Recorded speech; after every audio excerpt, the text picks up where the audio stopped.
Hoje nós vamos falar um pouquinho sobre essa cesariana intraparto. Cheguei aos 10 centímetros de dilatação e acabei evoluindo para uma cesárea. Então hoje a ideia é revisar um pouquinho algumas questões de anatomia e a fisiologia do parto, para vocês poderem entender quais são os processos que são envolvidos nessa fase do trabalho de parto, que é o primeiro período que a gente chama a fase da dilatação, ok?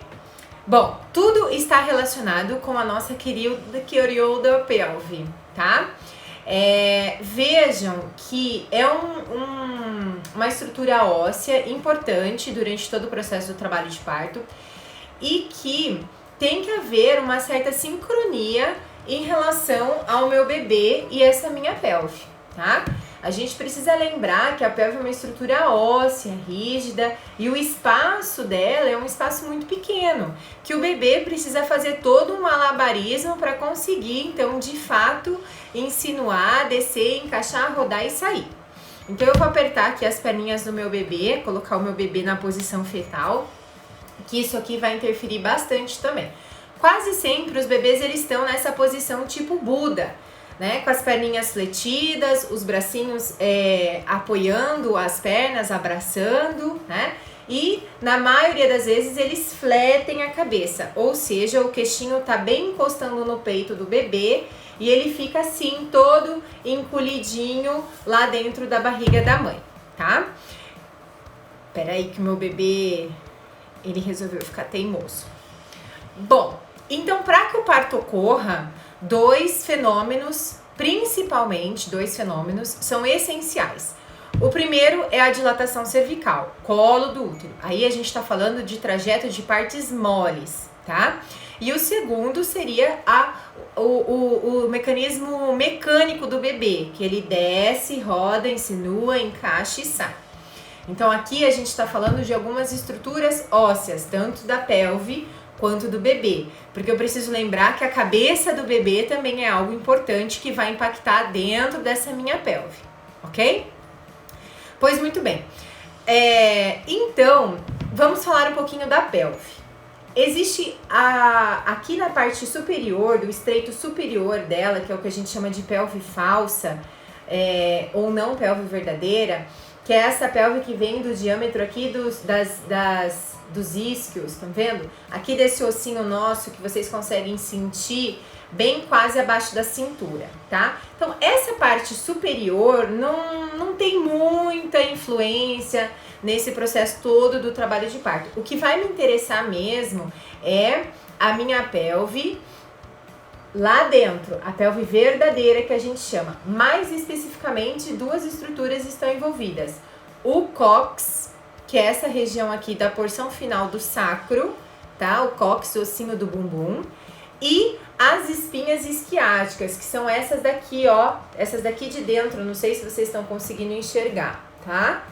As espinhas isquiáticas são aquelas... É aquele ossinho que a gente senta em cima dele. Então, vamos fazer um exercício de todo mundo sentar numa superfície rígida. Coloca a mão bem embaixo do bumbum, senta em cima da sua mão e dá uma apertada e balança para um lado e para o outro. Esse ossinho que vocês estão sentindo são as espinhas isquiáticas, tá? Esse ossinho aqui da parte de dentro, ó. Tá? Bem aqui onde está o meu dedo. Então, vejam que no momento que o bebê ele desce aqui nas espinhas, ele precisa fazer algumas posições, ele precisa fazer alguns movimentos para conseguir passar nesse estreito da pelve inferior, que existem diâmetros para isso. Eu não vou me atentar a isso agora, mas geralmente na aula de variedade de posição a gente estuda todos esses diâmetros, mas de uma maneira bem simplória para vocês. Geralmente o diâmetro entre uma espinha isquiática e a outra é mais ou menos uns 10 a 11 centímetros, né? Se a gente lembrar que a cabeça do bebê também tem esse diâmetro, no momento que ele flete a cabeça, ele passa a ter uns 9,5, então 9,5 passa em 10. É por isso que este bebê, ele precisa tomar algumas posições ali dentro do útero que sejam mais favoráveis para ele poder passar. Então, existem posições mais favoráveis e existem posições desfavoráveis, tá? Então, Então, aquele bebê que ele já entra com a cabecinha fletida, ou seja, como eu mostrei para vocês, que o queixinho tá encostadinho no peito, que eu diminuo esse diâmetro da cabeça, ele tem mais facilidade de descer nessa pelve e fazer o movimento de rotação. Lembrando que o bebê ele vai nascer quando? Ele vai nascer quando a minha nuca, aqui atrás, o ossinho occipital, que eu desenhei aqui em triângulo, ele estiver alinhadinho com o osso da sínfise púbica, que é o osso da perereca. Então, a gente já consegue imaginar que aquele bebê que começa o trabalho de parto, que entra no trabalho de parto, já do jeitinho mais favorável para a saída, costuma ser um trabalho de parto mais rápido, costuma ser um trabalho de parto que dá certo, diferente daquele bebê que entra, por exemplo, nesta posição, virando, olhando aqui para a mãe, olhando para a coluna da mãe, olhando aqui para a barriga da mãe, por exemplo. Então veja que é um bebê que vai precisar fazer todo o movimento de rotação para daí descer, insinuar, encaixar e sair. Então, existem algumas posições mais desfavoráveis, vejam que não é impossível, tá? Mas já são alguns empecilhos aí que vão dizer se é um parto que vai evoluir mais rápido ou não, se isso vai ser mais tranquilo para o bebê ou não, tá?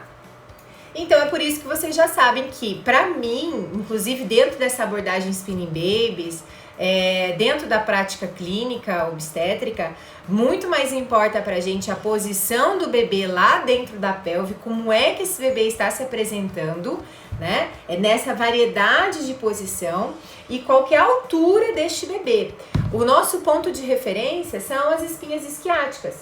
Então, quando o bebê, ele encaixa, ele chega a cabeça e toca as espinhas isquiáticas, a gente diz que é um bebê que está encaixado, ele está no plano zero. Este é o nosso ponto de referência. Então, se esse bebê está acima dessas espinhas, aqui para o alto, a gente diz que é um bebê alto, é um bebê que ainda está na pelve superior, ele não está encaixado. Consequentemente, aquele bebê que a cabeça já passa para baixo da espinha isquiática, que a gente diz que ele está num plano mais positivo de Deli, é um bebê que está, em teoria, numa fase mais avançada do trabalho de parto, ok? Então, um bebê alto, um bebê encaixado e um bebê baixo. Um bebê baixo é aquele bebê que já passou o plano das espinhas isquiáticas. Quem é que faz tudo isso? Contração. Então, se eu não tenho contração efetiva para fazer todo esse processo do trabalho de parto, de descer esse bebê, de fazer o bebê rodar, do bebê fletir a cabeça, e vejam que eu não estou dizendo contrações dolorosas, eu estou dizendo contrações efetivas, esse bebê ele vai ficando ali naquela mesma posição, ele não muda, tá? Então, além deste processo de descida, rotação, pelve, bebê que a gente conversou aqui, paralelamente, o colo do útero, ele está trabalhando também. Ele está afinando, ele está apagando, ele está mudando a sua posição, antes posterior, depois mais centralizado, ele começa a dilatar, ele começa a abrir. Então, são fenômenos que, em teoria, tem que ocorrer de forma simultânea. Ao passo que o colo do útero vai sofrendo modificações, o bebê e a pelve também vão sofrendo modificações, para que a gente possa chegar nos 10 centímetros de dilatação com um bebê que está lá na perereca já, né? Num plano bem positivo, que a gente chama mais 3, que a gente já consegue até enxergar cabelinho ali, sem precisar fazer um toque. No próprio canal a gente já enxerga. Então vejam que são situações, dentro de uma situação ideal, é isso que ocorre. Ao passo que o colo vai trabalhando, esse bebê vai descendo na pelve e também vai adquirindo posições mais favoráveis. Quem é que faz isso? Contração. Então, se eu tenho contrações efetivas, esse meu trabalho de parto ele vai progredindo cada vez mais. Lembrar que a contração ela é resultado, ela é reflexo do hormônio da ocitocina. Então, quanto mais ocitocina a mulher produz, naturalmente, mais contrações ela tem, mais o trabalho de parto evolui e, consequentemente, mais ocitocina ela vai produzindo. Então, a produção da ocitocina ela é dada em impulsos e, conforme vai aumentando a progressão do trabalho de parto, vai aumentando a intensidade das contrações e a frequência dessas contrações para que ocorra tudo isso. Eu sempre brinco para gestantes quando eu vou acompanhar que num trabalho de parto, na verdade se chama trabalho de parto, não férias de parto, e que no trabalho de parto todo mundo trabalha.